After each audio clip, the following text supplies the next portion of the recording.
swipe. Don't skip this video.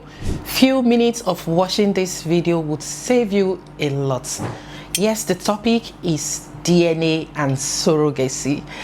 Yeah, you're welcome to another episode of Fertility Talk with Olarunke Thaddeus. This topic is such an important topic that I know a lot of agencies, hospitals, everybody try to shy away from it. But you know, when it comes to surrogacy and everything that you should know about surrogacy, it is my pleasure to inform you. So DNA issues. DNA, when we're talking about DNA in surrogacy, yes, that means baby should be genetically related to you if it is your specimen that is being used. For instance, if your eggs are being used in the process, the baby should have your DNA as a woman. And if it is your sperm that's is being used for the IVF treatment, the baby should have your DNA.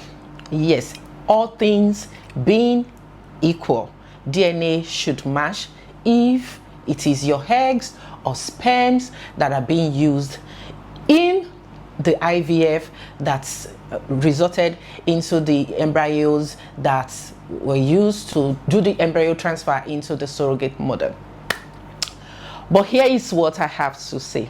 Before you bond with a baby, born via surrogacy, it is very, very important to do DNA test. It is very, very important. Okay. The reason why I am saying it's very important is not because, oh, your hospital has not done their due diligence or your agency has not done her due diligence, okay? Or maybe there is a bad motive somewhere. No. The reason why it is important is that you are using a third party, which is a surrogate mother. She is not your wife, for crying out loud, okay? Even if everybody does what they are supposed to do, you are still using a third party.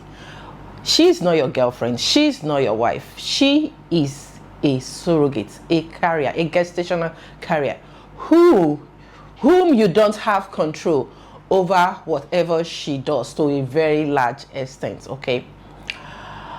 If she has sex a day to the embryo transfer, there could be DNA issue.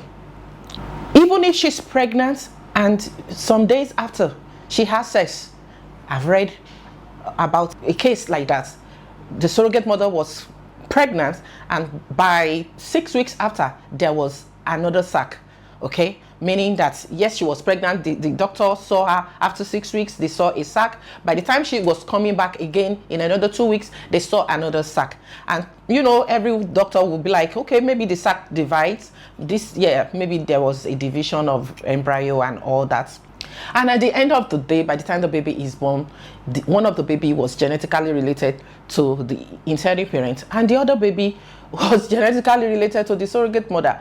And why it was so obvious was because of the country. I think the intended parents are Indian and the surrogate is Chinese. Either way, whatever the story is, but it was so obvious that yes, they have two babies that looks different. Okay, it was so obvious. Okay, so I'm not saying this to discourage you. I'm just saying this that when it comes to surrogacy, you just need to do DNA. Not because, yes, the hospital or the agency has a bad motive, okay? And it's not even because the surrogate mother also has a bad motive, but the fact still remains that she is a surrogate and you cannot infringe she has a right. If she decides to have sex, what do you want to do about it? At Meet Surrogate Mother, for instance, we have a lot of things that we have used or we are using to mitigate, to reduce this risk to the barest minimum. But something we reduce to the barest minimum, that still means that yes, that small chances of DNA issue is there.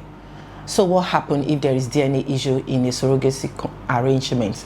Yeah, it's not a time for you to now start bringing cutlasses, whole, and a baby is involved already. And this is why for us, we stipulate in our contract that do DNA within 2 weeks of your baby before you bond with the baby, so that in case there is DNA issue, you don't want this baby, and this baby belongs to the surrogate mother, yeah, the surrogate mother can have the baby back, and you can get a full refund of your fee, okay?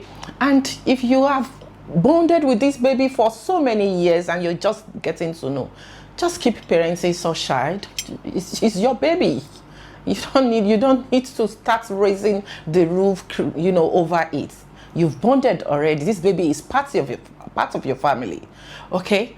Whatever it is you want to do at that point, you have to consider the baby, because the baby now has become your family. This is why it is important to do what you are supposed to do from the start, to save everybody from emotional trauma, stress that has to come with DNA issue. So medically, if it is your egg and sperm that I use, and everything goes well, there is no fault from the surrogate mother, there is no problem with the lab, everything is fine, baby should genetically be related to you. But like I said, this is surrogacy. A third party is involved. So do DNA immediately after your baby is born. If you don't do it within 2 weeks, then I don't know what else to say to you. Just keep parenting the baby. Just keep parenting the baby, because you didn't do what you're supposed to do from the start. Okay, so that's my take on today's topic on surrogacy and DNA. And I'm not saying this topic to discourage you about surrogacy, but I'm just saying it, I'm just educating you so that you know that as beautiful as surrogacy is, yes, there are still risks that are there. Small chances of one of the risks of doing surrogacy is, yes, DNA issues, okay?